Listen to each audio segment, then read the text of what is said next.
I once presented to the senior class of a prestigious all-boys school in New York City. I was talking to them about how we can prevent sexual assault, and one young man in the back of the room stood up and exclaimed how it was pointless for men to discuss such things since it all boiled down to women choosing to be responsible. I geared up to push back because I believed that men and boys have a role to play in preventing violence, but settled down after seeing one of the young man's peers respond. He raised his hand rather tentatively, but was far from bashful once I gave him the floor.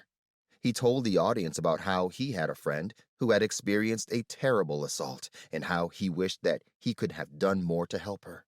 His peers followed his lead, and a steady stream of young men rose to voice how they could help. The direction of the conversation changed entirely because one young man had the courage to speak up.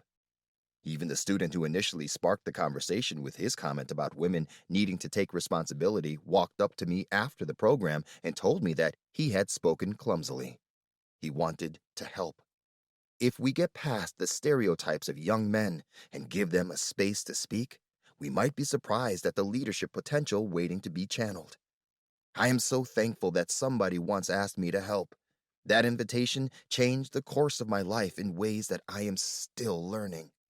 I do not think that there is too much that stands out about me were you to pass me on the street.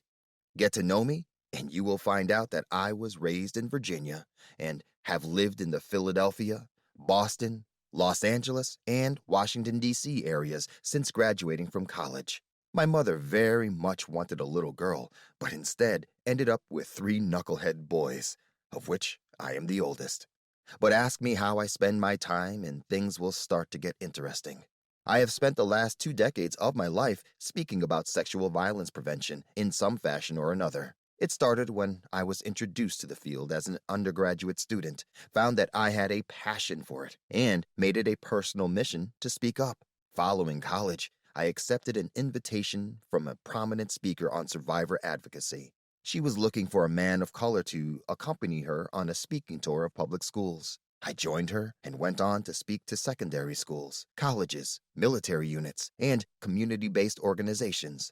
From there, I became a prevention specialist at Harvard University, where I was able to address sexual violence from a student affairs perspective.